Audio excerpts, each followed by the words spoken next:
రోజు ఆఫీస్‌కి వెళ్లే ఉద్యోగులు ఏ బస్సునో, ఆటోనో ఆశ్రయిస్తుంటారు. సొంతంగా కారు లేదా ద్విచక్ర వాహనం ఉన్నవారైతే అందులోనే వెళ్తారు. అయితే అమెరికాకు చెందిన ఓ వ్యక్తి మాత్రం ఆఫీస్‌కు వెళ్లేందుకు రోజూ విమానంలో ప్రయాణిస్తున్నాడు. వివరాల్లోకి వెళ్తే లాస్ ఏంజల్స్‌కి చెందిన కర్ట్ వాన్ బడిన్స్కీ మోటివ్ అనే సంస్థకు సహ వ్యవస్థాపకుడు. మెకానికల్ ఇంజనీరింగ్ చేసిన ఆయన అదే సంస్థలో చీఫ్ టెక్నాలజీ ఆఫీసర్‌గా విధులు నిర్వహిస్తున్నాడు. లాస్ ఏంజల్స్లో సంస్థ ప్రారంభించిన కొద్ది రోజులకే దాన్ని శాన్ ఫ్రాన్సిస్కోకు తరలించారు. లాస్ ఏంజల్స్ శాన్ ఫ్రాన్సిస్కో మధ్య దూరం 600 కిలోమీటర్లు. సాధారణంగా ఎవరైనా అంత దూరం వెళ్లి ఉద్యోగం చేయాల్సి వస్తే పనిచేస్తున్న సంస్థకు సమీపంలోనే నివాసం ఉండేలా ప్లాన్ చేసుకుంటారు.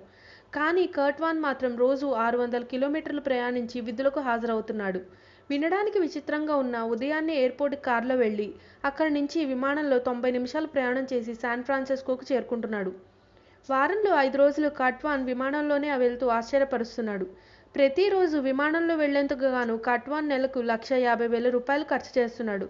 కొన్ని ప్రత్యేక కారణాల వల్ల తన కుటుంబాన్ని శాన్ ఫ్రాన్సిస్కోకు తీసుకెళ్లలేకపోతున్నానని, స్వయంగా తన సంస్థ కార్యకలాపాల పర్యవేక్షణకు ఉద్యోగులతో నిత్యం టచ్లో ఉండి తద్వారా మెరుగైన ఫలితాలు రాబట్టేందుకు రోజూ అక్కడి నుంచి వెళ్తున్నానని కర్ట్ వాన్ చెప్తున్నాడు. అంతేకాదు తనకు సవాళ్లంటే ఇష్టమని, కొత్త సవాళ్లు ఎదుర్కోవడానికి ఎప్పుడూ ముందుంటానని చెప్పడం విశేషం. If you like the video, please like us and subscribe. Tollywood Next.